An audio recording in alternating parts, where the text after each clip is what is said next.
Thank you so much to Squarespace for continuing to support my art channel.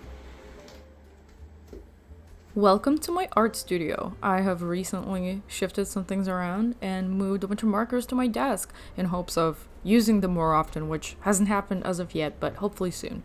So I'm here with my monthly installment of comic diaries, comic making diaries, whatever I called it. Yes, I think that's correct. So I want to give you guys an update on what's been going on for the past month or so, and just generally let you know the status of my project and what I've been up to. So I have unfortunately been in a very long rut, and the best thing that it has taught me, honestly, is the fact that I need to just accept the fact that things just don't go according to plan all the time. And yeah, I mean, that's about it. That's about the only lesson that I could learn from what I've experienced over the last few weeks, probably more like several weeks at this point. I was just in this huge rut, you guys, and I couldn't really get done nearly as many things as I wanted to. And honestly, at first, I was gonna make an entire video talking about why I was in a rut and like what led to it and whatnot. But then I decided against going into the specific details because it's just like this whole can of worms that requires like so much explanation that I'm just not willing to dive into at the moment. But I think maybe hopefully next year at some point I can tell you guys about what's kind of been going on in the background of my life. So far I've been wanting to keep things private because it is like a completely un-art related manner that I've been dealing with for a few years now.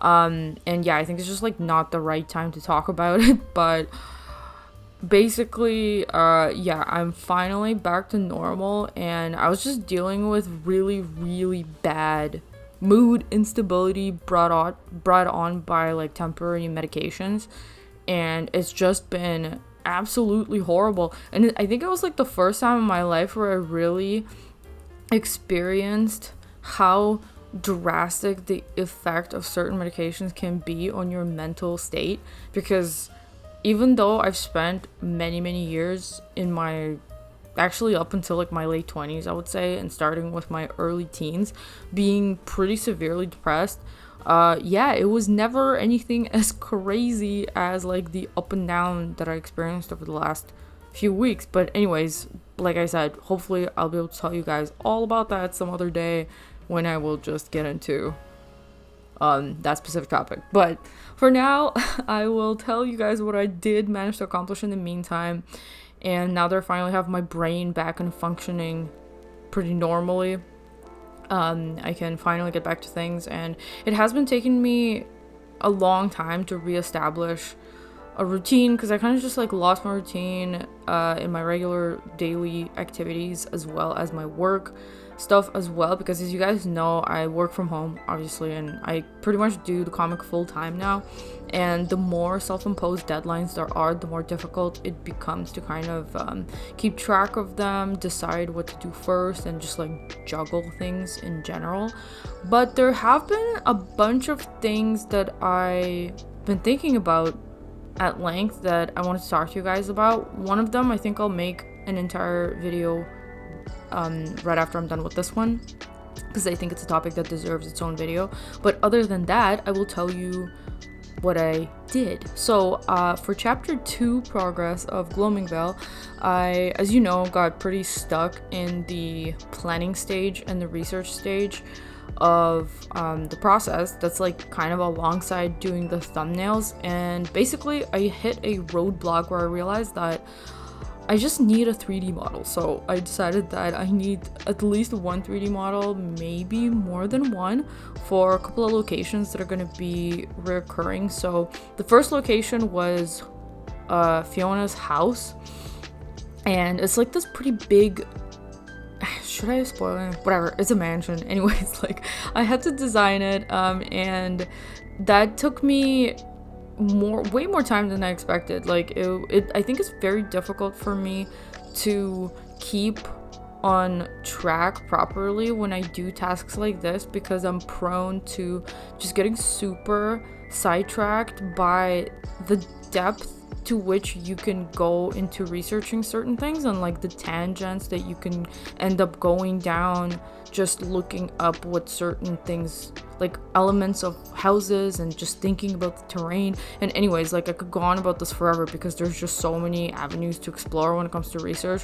So I found that that's actually one of my weakest points when it comes to the production, and I'm glad that I finally put my finger on it. So I think one of the things I'm going to try to combat that going forward is literally setting a timer for how long I'm allowed to research for or look for references for, because if I don't set a timer, I think I'm just at risk of wasting hours upon hours looking up things that I may or may not use, and that are probably completely irrelevant to the story if you just zoom out for a second. So that's something I'm going to try to implement going forward. But thankfully I did end up properly, making the design for the house. I mean, I tried to do my best. Obviously, I don't know that much about architecture. I don't know much about a lot of things, most things in fact. So it was kind of a guessing game, but that's one of those things that I have to control as well, because I do feel like I often just have this feeling like I'm gonna fail unless I research something properly. But then at the same time, I realize that I can't research everything under the sun, so I'm just gonna have to definitely cut corners here and there, and just basically gonna have to focus on more important things like the characters and the plot, and just leave the little things up to chance, and just kind of be a little more artistically wishy-washy about it, as it should be. So I have done the general house design, and I did some floor plans, and I handed that off to a lovely 3D artist that I work with now and again, who is helping me with the 3D model. So I'm just waiting for it now, and as soon as I have that, I can hopefully just dive right back into the storyboards and be in the right headspace for it, because last time I did it, it was just super frustrating, and I couldn't get past the first couple of pages because I just got stuck. So that's basically the progress that I managed to do for the second chapter, which is kind of abysmal, to be completely honest. But also I do tend to severely underestimate tasks and just like forget about tasks altogether. And yeah, doing research and preparation and gathering assets in order to actually produce the chapter is definitely part of the process, and that is something I'm gonna have to calculate going forward. So yeah.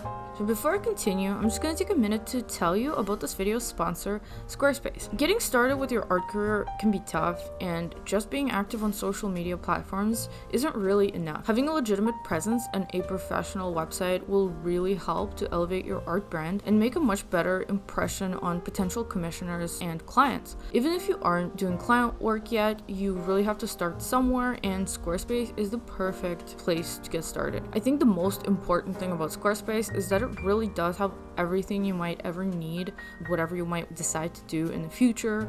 So you won't have to migrate or restart a brand new website like unfortunately I had to do back in the day every time you're ready to expand your business or start something new. So there's a built-in shop function where you can sell digital or physical goods, a payment platform that allows your future customers for a ton of payment options, and you can even offer commissions and invoice your clients directly through Squarespace on their platform.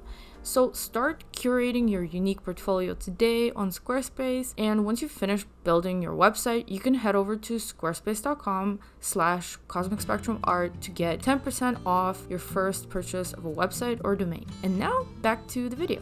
One of the things that I've been thinking about a lot over the past several months is reopening my physical shop, which has been closed for like 2/3 of a year now at least, I think. And yeah, it's getting to a point where I do need to start introducing some slightly more reliable income streams into my art career at this point, again, because I took quite a long break, and unfortunately things do take longer than I thought. So I'm gonna have to start splitting my time just a little bit more going forward.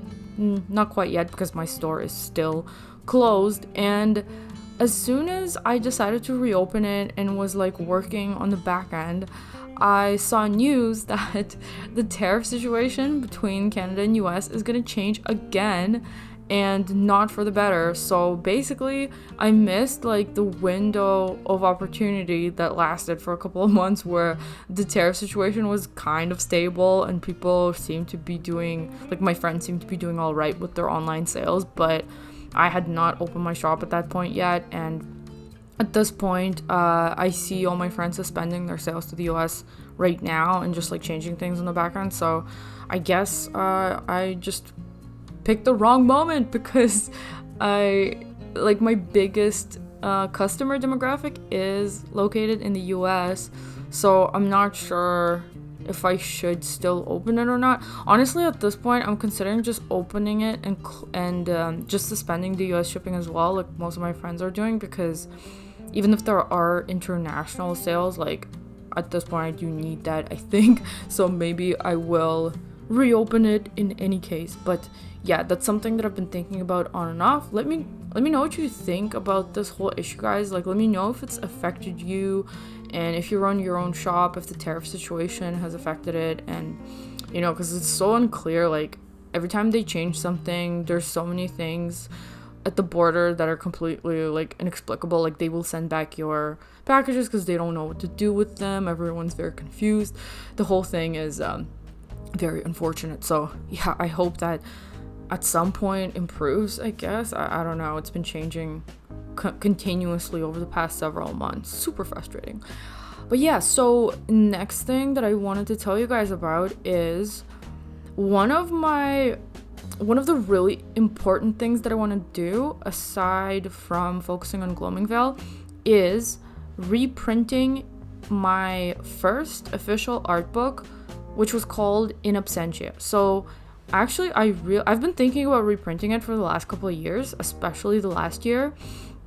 And then I was kind of thinking that maybe I will try to run the Kickstarter for both In Absentia reprint along with the first volume of Gloaming Veil. I thought it was a good idea because In Absentia mostly contains earlier artwork that's all related to the story of Gloaming Veil, as it fractured back then, and it has a ton of sketches, drawings, and like information, little blurbs. I think it's great for those of you who are interested in the comic and do not have that art book and were not able to get it when it was still available. And then when I was looking it up, and I was just like looking through it, because one of the things that I want to do to make this edition special is to include a few Draw This Again style drawings, where I will pick something from the art book and redraw it now, and that'll be really fun to include, because just a straightforward reprint is, I don't know, like I guess I could do that, but at the same time I just want to make it a little bit more special because it is a second edition. I don't have any other books that have a second edition at this point yet. And anyways, one thing that I was supposed to say, that it is actually the 10-year anniversary next year, which is what I realized when I was looking through this book, because at the end it has the date. And how perfect is that? So I absolutely cannot miss this opportunity to release a second edition on the 10-year anniversary of this book. So it's a bit of a tough one for me, because honestly, like with the state of social media, I'm really not sure what the demand for it would be. So for instance, if you're a new listener and if you like my art books and if you don't have In Absentia and if you would be interested in purchasing a copy, please let me know. I would love to get a quick idea of like what the interest is, because I love that art book so much and I really want to reprint it, but I want to make sure that I'm going to be able to actually sell some copies, because I know that a lot of my already existing fans have a copy from back in the first edition. So I also thought about how I can make this edition a little bit special and basically make it maybe something worth buying, even for people who already have the first one, as like a collector's item. So I wanted to make it a hardcover this time, because when I released it the first time, it was just a soft cover. I really, really prefer hardcover books for art books, and I never want to make a proper art book as a soft cover again. So that's one of the things that I wanted to change about the second edition. And also, I actually wanted to redraw the cover in my current style. So it's like a draw this again situation as well, like I was mentioning earlier.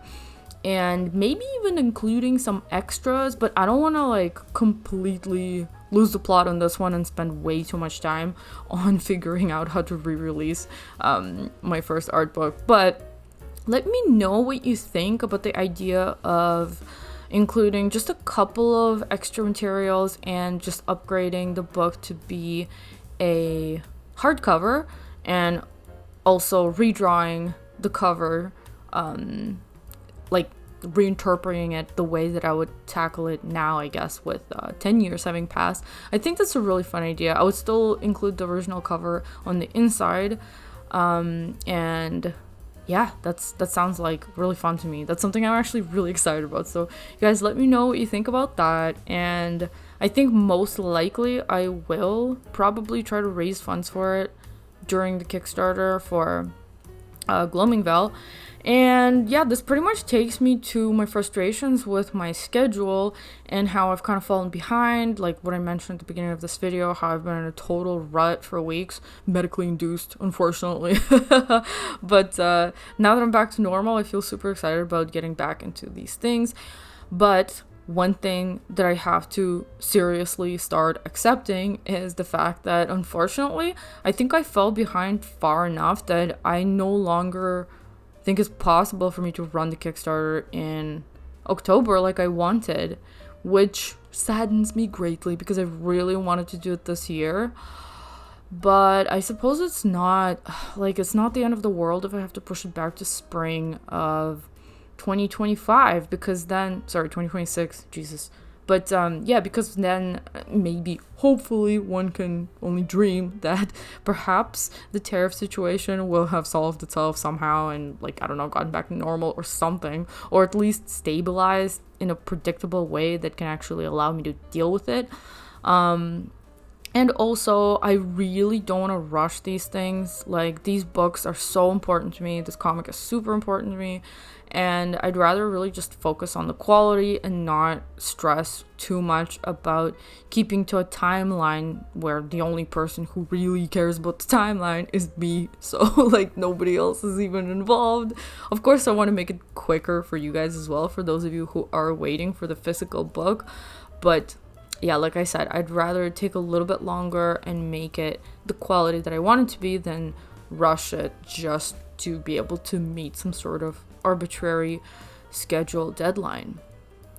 So yeah, most of my focus for the past couple of weeks has just been to mentally calm down and just de-stress and stop worrying way too much about falling behind, and just like taking care of my mental health and not getting super stuck on the fact that I am behind my schedule now, which is totally fine. I've been doing better about it. But yeah, it was like, you know, when I don't even know how to describe like the state of mind that I was in a few weeks ago, but basically it's just, for some reason, it seemed like the end of the world. I just felt like I was failing at everything, which was horrible. But like I said, it was definitely some sort of brain fog, and my brain felt very much hijacked, and now I'm back to normal, so it's great. So basically, I'm just resuming all my activities and just waiting for that 3D model so I can